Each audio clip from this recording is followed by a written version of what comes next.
واتە خۆی بەنیاز بووین 4 چاپتەر بخوێنین بەڵام ئیتر پوختم کردوەوە هەمووی لە 2 چاپتەرە ئەوانەی کە گرنگ بێ ئیشەڵا لەم چاپتەرەیە بۆتان دانم لەم چاپتەرشە ئیمتیحانەی کویزەکەن ئینشاڵا بە پێی دەرفەت و بە پێی توانە هیوادارم بەسوود بێت لە چاپتەری دوا بە شێوەیەکی گشتی باز لە خواست و خستنە ڕوەکەین the interaction of demand and supply کەواتە باز لە کارلێکی چیەکەین کارلێکی خواست و خستنە ڕوو بەرەزان پێشەوەی دەست پێ بکەین بە محاضرەیە تکایەوەی کە لەم 2 چاپترەیە کە ئەمڕۆ بۆتان دانم لە کلاسڕوم ئەوەی کە لەم 2 چاپتەرەیە جارێکتر بۆ خۆتان ئەپدەیتی بکەنەوە لای خۆتان احتیمالە ڕاتان کێشا بێ یاخود ئەپدەیتتان کرد بێ بەڵام بەشێکی زۆریم تەرە کردووە هیوادارم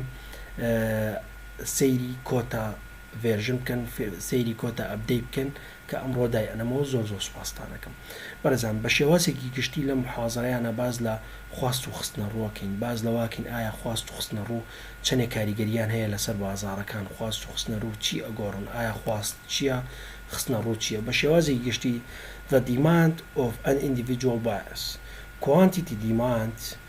بڕی خواست quantity demand چییە the amount of good or service that consumer is willing and able buyer at a given بەرەزن quantity demand واتە بڕی خواست the amount of good or service that consumer is willing and able to buy at a given price سەیرکەم بەرەزن بڕی شمەک و خزمەت گوزاریەکانە کە بەکار دەبرێت لەلایەن consumer وتمان the amount واتە بە of goods or service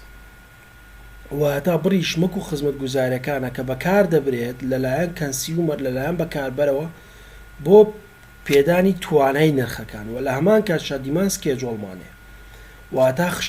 خشتەی خواست چییە a table showing the relationship between the price of a product and the quantity of the price of the product demand واتە خشتەیەکە پیشانی ئەدات پەیوەندی نێوان price a product نرخی بەرهەم و بڕی بەرهەمەکان باشە بەڕێزان واتە between the price of a product نرخی بەرهەمەکان price a product واتە نرخی بەرهەم and the quantity of the product demand واتە بڕی خواست لەسەر بەرهەمەکان کەواتە بە شێوەیەکی گشتی ئیستا لەوەی نەختی ئالۆز بێت لەلاتان بەڵام لە سلایدی دواترا زیاتر ڕوو نەبێتەوە وتمان بڕی خواست بریتە لە چی بڕی ئەو شمەک و کاڵا و خزمەت گوزاریە لە بازاڕایە و پاشان چی دیمان سکێجۆڵ چەماوەی خواست بریتە لە چی بریتە لە پەیوەندیەک یاخود بریتە لە خشتەیە کە پەیوەندی نێوان نرخ و بڕی بەرهەم پیشانەیە واتە خشتێکمانەیە خشتەکە لەلایەک نرخی بەرهەمەکەیە لەلایەک بڕی بەرهەمەکەیە کەواتە بەگشتی نرخی بەرهەم و بڕی بەرهەمەکە هەردووکیان لەسەر یەک خشتە پیشانەیە زۆر بە کورتی و بە پوختی دیمان کارف واتە چی واتە منحەنە واتە چەماوەی خواستیش ئەو هێڵەیە کە دیارەکە با بزانین a curve that shows the relationship between the price product and the quantity of the product demand هەمان ئەو خاڵەیە دووبارە بێتەوە بەڵام ئەمە چییە ئەڵە چەماوەیە کە پیشانی ئەم جاریان پەیوەندی نێوان نرخ و بڕی بەرهەمەکە کەواتە بە شێوازی گشتی ئەم منحەنایەکە یاخود چەماوەیەکە هەردووکیان پیشانەیە با بڕین سەر سلایدەکان زیاتر ڕوو نەبێتەوە بە لێرەوە زیاتر ئاماژەی پێ بکەین سەیریکەم بەڕێزان ئەمە چەماوەیەکە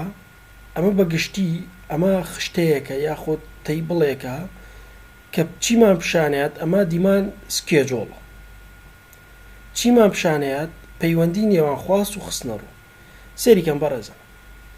لێرە ئەمە دیمان سکێجۆڵەکەیە ئەگەر تەماشا بکەن بە ئەمە دیمان سکێجۆڵە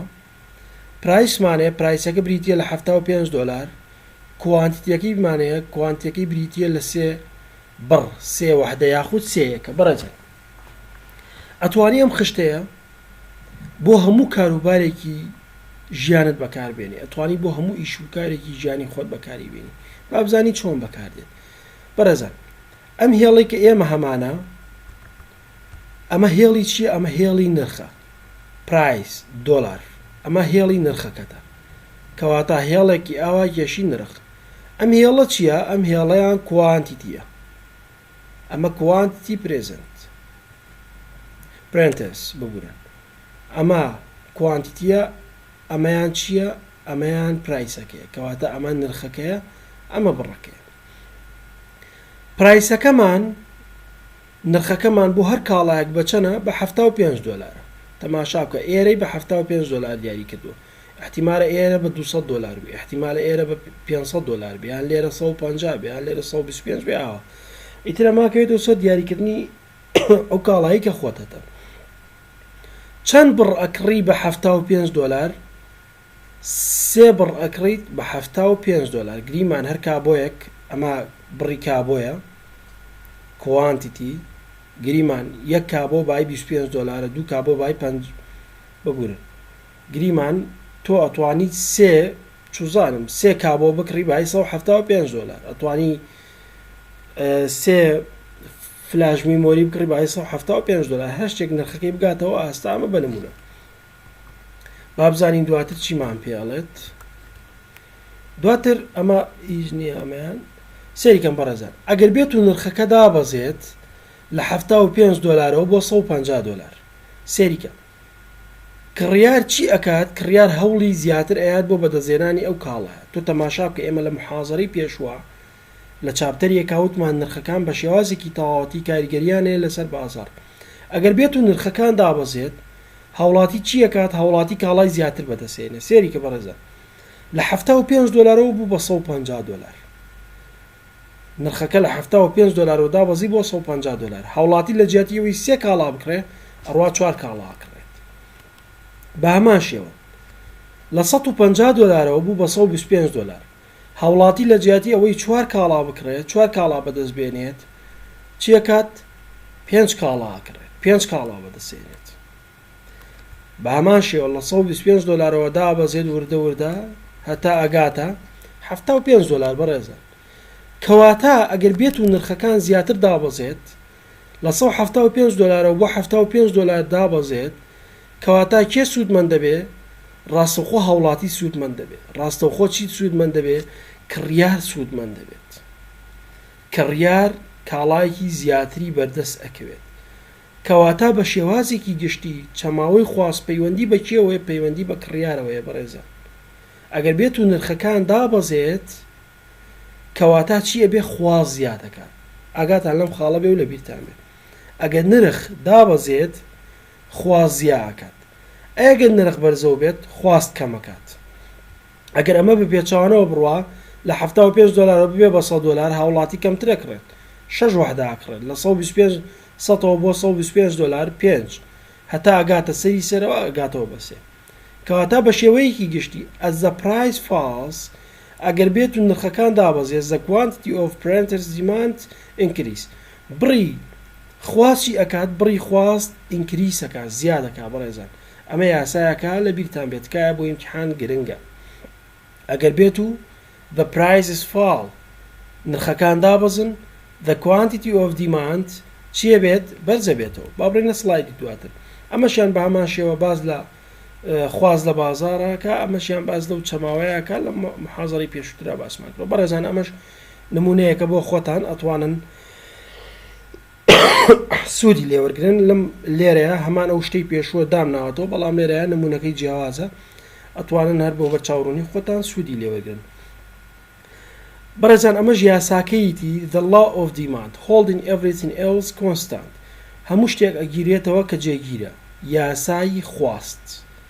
the law of demand واتە یاسای خواست holding everything ئەیگرێتەوە everything هەموو شتێک else constant هەموو شتێکی جێگیرەکرێتەوە لێرەوە گرنگە when the price of a product falls پێشتر باسمان کرد کاتێککە نرخەکان دابەزێت نرخی بەرەمەکان دابەزێت when the price of a product falls کاتێک نرخی بەرەمەکان دابەزێت the quantity demand will increase تکایە بەڕێزان ئەمەتان لەبیر بێ بۆ ئیمتحان گرنگە بڕی خواست چی ئەکات زیا ئەکات کاتێک نرخ دابەزێت خواست لە بەرامبەر یا زیا ئەکات تۆ هەر بێنە بەرچاوی خۆت ئەڕۆیت بۆ بازار تەماشاکەی گریمان کیلۆیەک تەماتە ئاکڕی تەماشاکەی کیلۆیەک تەماتە بۆ بە 250 دینار لە جیاتیەوەی کیلۆە بکڕی 2 کیلۆ کڕی لە جیاتیەوەی 2 کیلۆ بکڕیت 3 کیلۆ کڕی بەڵام ئەگەر بە پێچەوانەوە نرخەکان بەرزەوە بێ تۆ خواستت کەمەکاتەوە بەڵام ئەگەر نرخەکان فاز بوو دابەزی کەواتە تۆ خواستە زیاکات ئەم خاڵە پێچەوانەیەکەن. and when the price of product rises وەلامان کاتە کاتێک نرخی بەرەمەکان بەرز بێتەوە the quantity demand will decrease کاتێک نرخی بەرەمەکانیش بەرزەوە بێت بڕی خواست بە هەمان شێوە چیەکات بە هەمان شێوە زیاکات. بەڕێزان ئەمەش خاڵێکی ترە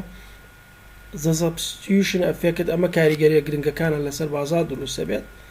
بزانین ئەمە چیە the change in the quantity demand of good or service the result from change in the price ئەڵێ هەر گۆڕانکاری یان گۆڕانکاری لە quantity demand of a goods or services گۆڕانکاری لە بڕی خواست بۆ کاڵا و خزمەت گوزاریەکان quantity demand واتە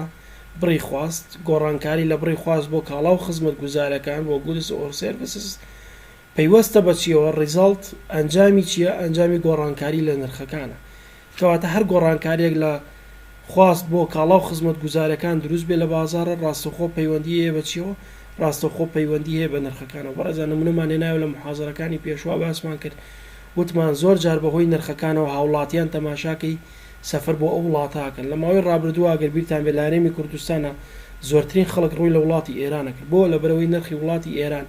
نرخی بەرەمەکانیان بە شێوازی گشتی دابەزی بوو کەواتە ئەمە وای کرد خەڵکێکی زۆر ڕوو لە وڵاتی ئێران بکات ئەمە بە شێوازی گشتی ئەو خاڵانەیەکە